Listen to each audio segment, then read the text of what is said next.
Au nom du Père et du Fils et du Saint-Esprit, Amen. La paix de Jésus soit dans votre maison, sa paix et sa joie. Alléluia. Nous lisons le Saint-Évangile selon saint Marc, chapitre 5, versets 21 à 43. Alors, Jésus ressuscite la fille de Jaïr. Oh là là, ça c'est une merveille ça les amis. Que ta parole, ô Jésus, rentre dans mon esprit, que ma bouche proclame ta parole et que mon cœur l'accueille. Jésus refit la traversée et débarqua sur l'autre rive. Bien des gens se regroupèrent autour de lui, non loin de la mer. Un président de synagogue arriva, un certain Jaïr, et voyant Jésus, il tomba à ses pieds et le supplia instamment. « Ma petite fille est au plus mal. Viens lui imposer les mains pour qu'elle soit sauvée et qu'elle vive. » Aussitôt Jésus se mit en route, accompagné d'une foule nombreuse qui le suivait et le pressait de tous côtés. Il y avait là une femme qui depuis 12 ans souffrait d'hémorragie. Elle avait beaucoup souffert aux mains de nombreux médecins. Toutes ses économies y avaient passé sans aucun résultat. Son mal avait même empiré.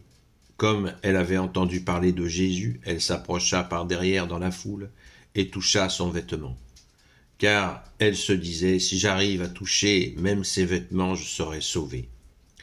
Aussitôt son hémorragie s'arrêta, et elle sentit dans son corps qu'elle était guérie de son mal. Au même moment, Jésus fut conscient de cette force qui sortait de lui.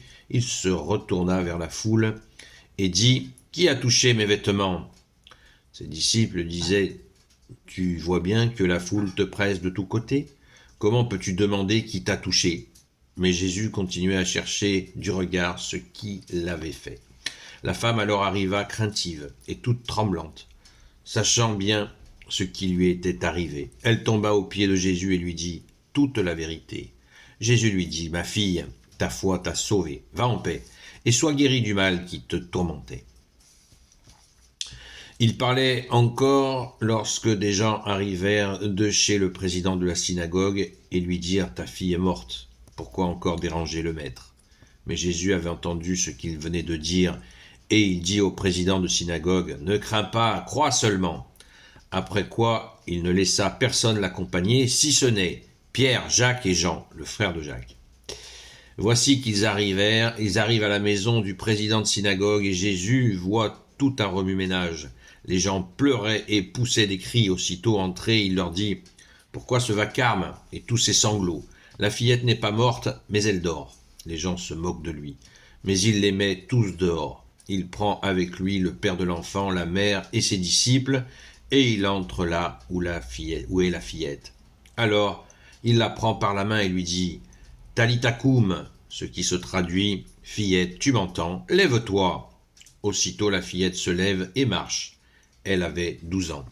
Les parents étaient complètement hors d'eux-mêmes. Jésus leur recommanda avec insistance de ne rien raconter à personne, puis il dit de lui donner à manger. Alléluia. Merci Jésus. C'est merveilleux les amis. Ça y est, c'est la montée crescendo du Fils de Dieu. Vous voyez, par étapes. Jésus aurait pu faire ça d'entrée de jeu, et les gens auraient pété les plombs comme ces braves parents qui pètent les plombs, leur fille est ressuscitée. Wow, Jésus soit béni, alléluia.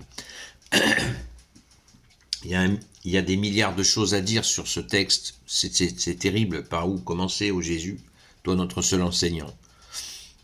Moi je note un aspect très important, qui me paraît très important, c'est que Jésus demande, il y avait plein de disciples avec Jésus, des centaines, mais les 3 que Jésus appelle, on va les retrouver régulièrement dans des situations de montée crescendo où Jésus va montrer sa divinité. Et qui est présent à chaque fois, les 3 mêmes, Saint Pierre, Saint Jacques et Saint Jean. Ça revient régulièrement. Transfiguration, ils sont là. D'autres moments, ils sont là. C'est très important à retenir. Jésus a voulu galvaniser ces 3-là d'une façon particulière par rapport à tous les autres, ce qui est tout à fait logique. Pitié, ne faisons pas le côté « Ah mais les autres alors, c'est pas juste, ça se passe pas comme ça ». Quand il y a transmission, ça se fait toujours en petit comité et après ça s'étend. C'est toujours comme ça dans l'humanité. Les hommes sont ainsi. C'est logique, c'est logique. Merci Jésus. Jésus lui-même a reçu l'enseignement du Père et il l'a donné. Jésus a reçu la méthode que le Père a voulu qu'il transmette et il la transmet. C'est merveilleux.